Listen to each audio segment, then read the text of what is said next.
نحمده ونصلي على رسوله الكريم أما بعد فأعوذ بالله من الشيطان الرجيم بسم الله الرحمن الرحيم كان الناس أمة واحدة فبعث الله النبيين مبشرين ومنذرين وأنزل معهم الكتاب بالحق ليحكم بين الناس فيما اختلفوا فيه الآية صدق الله العظيم اللهم صل على سيدنا ومولانا محمد وعلى آله وصحبه أجمعين۔ سورۃ بقرہ آیت نمبر 213 ہے۔ اللہ تعالیٰ نے فرمایا کان الناس امۃ واحدہ۔ اللہ تعالیٰ نے جب ابتدا میں انسان پیدا فرمائے تو تمام کی تمام انسان ایک مذہب پر تھے۔ حضرت آدم علیہ السلام سے انسانیت کی ابتدا ہوئی تو جتنے بھی وہاں پر ان کی اولاد بڑھی تمام کے تمام ایک ہی مذہب اسلام پر تھے۔ تمام کے تمام لوگ توحید والے تھے، صحیح العقیدہ لوگ تھے۔ اللہ تعالیٰ نے فرمایا کان الناس امۃ واحدہ، امت واحدہ کی طرح ایک ہی عقیدے اور ایک ہی مذہب پر تمام کے تمام انسان تھے۔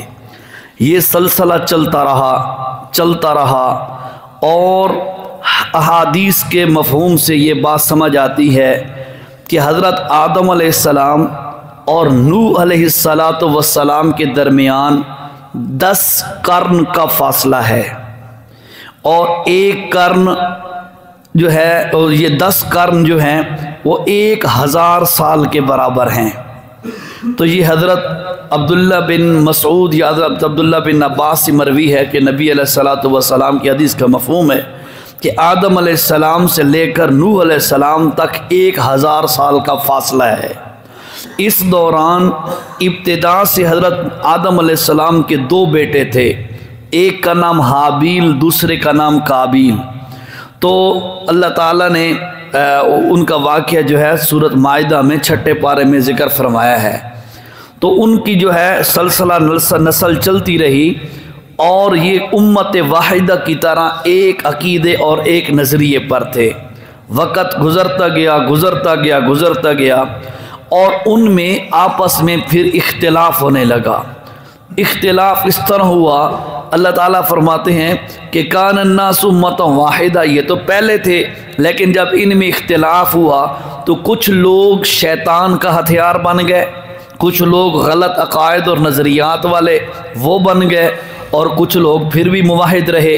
وقت گزرتے بعض مشائخ نے فرمایا کہ حضرت نوح علیہ السلام کے دور سے پہلے تک، قریب کے زمانے تک سارے کے سارے لوگ کافر بن چکے تھے، سارے لوگ کافر بن چکے تھے، مشرک بن چکے تھے، اور صرف حضرت نوح علیہ السلام کے والدین، ماں باپ جو دونوں تھے وہ موحد بچے تھے، باقی سارے مشرک بن گئے تھے۔ تو اللہ تعالیٰ نے کیا کیا، اب ان مشرکین کی اصلاح کے لیے اللہ نے پھر نبیوں کا سلسلہ جاری کیا۔ یہاں بات ذرا غور سے سنیے گا۔ انبیاء کی 2 قسمیں ہیں، انبیاء کی 2 قسمیں ہیں۔ ایک انبیاء تشریعی نبی ہوتے ہیں ایک قسم کے، اور دوسری قسم کے انبیاء تکوینی نبی ہوتے ہیں۔ تشریعی نبی وہ ہوتے ہیں جو امت کو شریعت کے احکامات بتاتے ہیں، دین کے احکامات بتاتے ہیں۔ یہ نوح علیہ السلام تشریعی نبیوں میں سے پہلے نبی ہیں، اس کے بعد تشریعی نبیوں کا سلسلہ چلتا رہا۔ نوح علیہ السلام سے پہلے اور آدم علیہ السلام تک یہ انبیاء تکوینی نبی تھے۔ تکوینی نبی وہ ہوتے ہیں جو قوم کو یعنی کہ زندگی گزارنے کے طریقے بتلاتے ہیں۔ مثلا حضرت ادریس علیہ السلام، ان کے بارے میں بھی فرمایا کہ یہ تکوینی نبی تھے کہ انہوں نے اپنی قوم کو، اپنے لوگوں کو کپڑے کا لباس بنانے کا طریقہ اور یہ ہنر سکھایا۔ حضرت شیس علیہ السلام بھی تکوینی انبیاء میں سے تھے، اور بھی انبیاء تھے۔ تو بہرحال مختصر یہ ہے، نبیوں کی دو قسمیں ہیں۔ ابتدا میں تکوینی نبی آتے رہے جو معاملات اور زندگی گزارنے کے طریقے بتلاتے تھے، لیکن جس وقت قوم کے اندر انسانوں میں بگاڑ آ گیا، کفر و شرک آ گیا، پھر اللہ تعالیٰ نے تشریعی نبیوں کا سلسلہ جاری کیا۔ تشریعی نبی نوح علیہ السلام پہلے نبی ہیں جنہوں نے آ کر لوگوں کو توحید کی دعوت دی۔ اس سے پہلے یعنی ان سے کچھ عرصہ پہلے تک جب تک لوگ موحد تھے اس وقت تک تو توحید ہی توحید تھی، ضرورت ہی نہیں تھی لوگوں کو بتلانے کی۔ لیکن جس وقت شرک ان میں آیا تو اللہ تعالیٰ نے نوح علیہ السلام کو نبی بنا کر بھیجا، اور یہ تشریعی نبی ہیں۔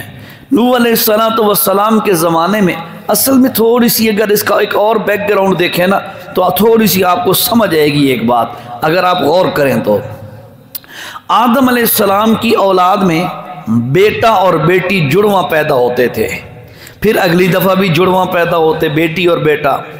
وہاں اللہ تعالیٰ نے ابتدا میں یہ قانون جاری کیا کہ ایک دفعہ پیدا ہونے والا بچہ اور اگلی دفعہ پیدا ہونے والی بچی، ان کا آپس میں نکاح ہوتا تھا۔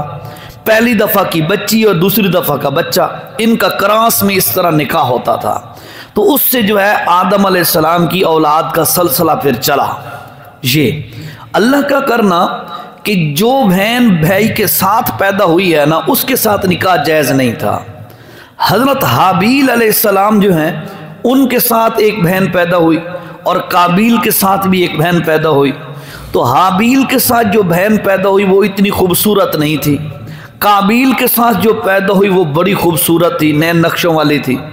تو قابیل نے نکاح کرنا تھا حابیل کے ساتھ پیدا ہونے والے کے ساتھ، اور حضرت حابیل نے نکاح کرنا تھا قابیل کے ساتھ پیدا ہونے والی کے ساتھ۔ لیکن قابیل نے کیا کیا؟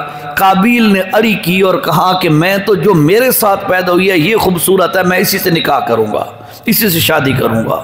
آدم علیہ السلام نے بڑا سمجھایا لیکن اس کی سمجھ میں نہ آیا۔ وہ اس ایکسٹریم تک چلا گیا، اس حد تک چلا گیا کہ اس نے جا کر اپنے بھائی حضرت حابیل علیہ السلام کو قتل کر دیا۔ یہ چھٹے پارے میں واقعہ موجود ہے۔ اس کو قتل کر دیا۔